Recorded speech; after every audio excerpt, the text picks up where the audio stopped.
If you're looking to buy a commercial cold plunge chiller, then this is the video that you need to watch first. We have replaced so many commercial units that couldn't handle real world conditions. And I'm going to break down the 8 essential things that you need to know just so you don't make an expensive mistake. So first up is pool size. But here's the thing, it's not as simple as big pool, big chiller. Large pools, around 5,000 liters, they act like thermal batteries. So they take longer to cool down, but they hold the temperature well once they actually get there. But then small pools, say around 1,000 liters, they cool down quickly, but they heat up fast as well. So you need enough power to extract each bather's body heat as they go through. Otherwise, the temperature is going to rise really quickly in busy periods. Now, if your chiller's too small, it'll run constantly and burn out. And if your chiller's too small, it'll run constantly, burn out, and still fail to keep up. But then a chiller that's too big, it'll cycle on and off excessively, and it'll waste a lot of energy. And again, it'll wear out prematurely. So just make sure that when you're actually ordering a chiller, you're not undersizing it because you think it'll be able to run longer and keep up. You actually need to get it for the pool size that you have. Now, point number 2, daily capacity. The next mistake is focusing on head count instead of plunge count. If you look at the number of times people come in and out of your facility, that's not the real count because people will typically plunge 2 to 3 times per session. So your 50 daily visitors, that actually means 100 to 150 plunges. And then plus every swimmer, they take about 2 liters of water out with them each time, which is 300 liters of warm water being added back into your system every day that actually needs to be cooled down. So underestimating this is a massive strain on your equipment, on your recovery room. And if anything, it's probably one of the most common mistakes that we actually see. So to combat this, keep a log of how many people come through your facility over the space of a week, then times that by 2 to 3, but just make sure you actually watch over the space of a couple of days and make sure that the people coming through your facility are actually doing 2 to 3 plunges. Point number 3 is sauna.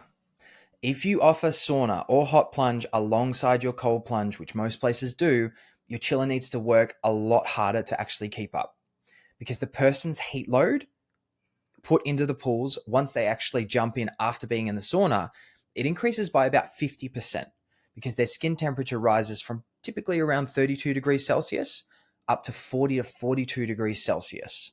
So that puts so much extra heat load in the pool once they actually hop in. So there's 50 daily visitors that are doing 100 to 150 plunges per day, add an extra 50% on top of that for the heat load. And your chiller genuinely needs to be built for this reality. Again, otherwise it will burn out, break down quickly, and still not be able to keep up. Point number 4, target temperature. So getting a bath to 3 to 4 degrees Celsius on a cold morning with no bathers is so easy to do.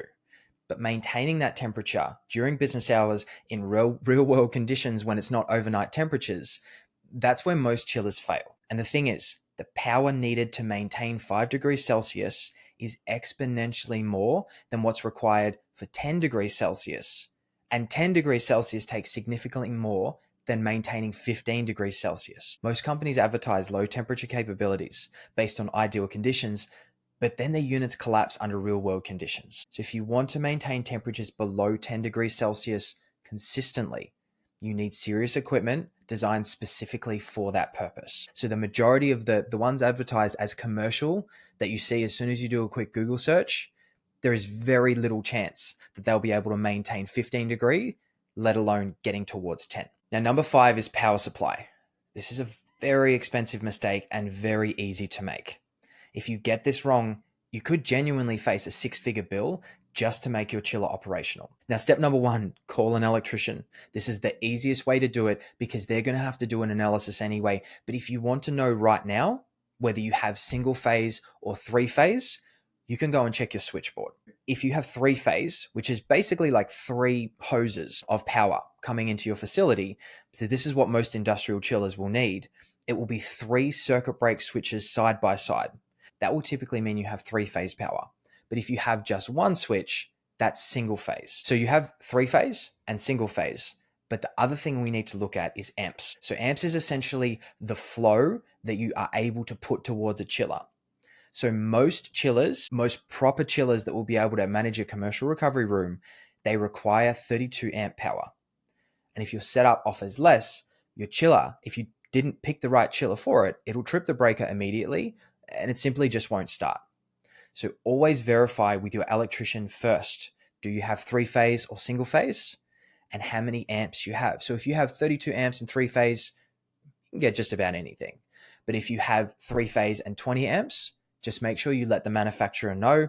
If you have single phase and 20 amps, again, let the manufacturer know. So if you were to contact Bergs, we would do a custom build for you, as we have done in a lot of situations. Now, section 6 is ventilation. One common misconception is that chillers just destroy the heat that's in the pool. They don't. They simply transfer it. The heat that they remove from your pool, it has to go somewhere. And this is where a lot of recovery rooms get caught, because they think that it just goes. And they can be hit with $15,000 to $30,000 bills just for ventilation systems to remove the heat. So you might have spent 25, 30, 35,000 on a proper chiller, and then you have to fork out another 15 to 30,000 just to remove the heat it makes, because nobody warns you about this up front. So if you're placing your chiller in an enclosed space, as in you think it's going to go in a back room or something like that, you're going to need a really good ventilation system. So what we did, this is actually one of our patented systems, we created a split system. So the only thing inside is the heat exchanger, which is what makes the pool cold. And then the hot parts and the noisy parts sit outside, so you don't have to worry about this. But if you're not getting a split system design, you have to take into account ventilation. Now, section number 7, space requirements. So we have ventilation, but then we have clearances. You must have space around your chiller.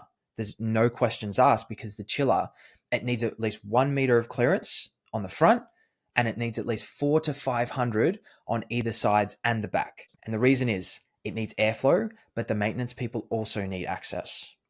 So we've had clients install units in cramped little alleyways with no clearance, and then they complain that the chiller's faulty, it doesn't work, and we tested it to 3 degrees before it left our warehouse, what's going on. But then we see where they've installed it, and there's no ventilation, there's no room for it to breathe, there's no airflow coming past it. But then once they move it to a different spot where it does have space, where it does have ventilation, it's hitting 5 degrees without any issues. Take the time to select a location with adequate airflow and access. It makes all of the difference in the performance and longevity. And the other thing as well, it will make the chiller run so much more efficiently if it has constant access to cool air. Now, step number 8, this isn't something we considered until relatively recently. Chillers aren't loud. They're about the same as your outdoor AC unit, maybe a little bit more, but that can still get you in hot water. So there was one Sydney recovery room, they installed their chiller in what we thought was a secluded area. But we only discovered once the chiller was up and running that there were apartments above. And it was over the Christmas holidays, a tenant complained, the council stepped in, and they had to actually relocate, shut it down first, but they had to relocate the unit, which again was a pretty costly exercise. And every council, they have different noise regulations. And in some areas like this, the noise can't exceed 5 decibels above ambient levels. 5 decibels is nothing. That's such a low sound. But again, it was 5 decibels above the ambient levels, so they got shut down. So before you buy a chiller, 1, look at where you're installing it. See, is there anyone around that could get frustrated or annoyed by sound? 2, check the council regulations. It won't be too hard to find. If you're stuck, just call your council and they'll be able to give you a pretty quick answer. Getting these 8 factors right means the difference between smooth operations and constant headaches. And it's not about buying the most expensive option. It's about finding the right fit for your specific needs. Because if you make the right choice at the start, your clients will be happy because they'll have consistently cold plunges. But if you get it wrong, probably got lukewarm cold plunge sessions, so lukewarm sessions, constant breakdowns, and frustrated customers, and even potentially really frustrated neighbors. But if you have any questions about your specific setup, drop it in the comments below, give us a call, and we'll make sure that you get this right the first time. Now, one final thing. If you want to see this in newsletter form so you can read through it and you don't have to watch me go through this every time, I'll put a link below so you can tick off all of these steps as you go through. Good luck. And again, if you have any questions, send us an email, drop a comment below, or give us a call. We're more than happy to walk through this with you. I'll see you in the next video.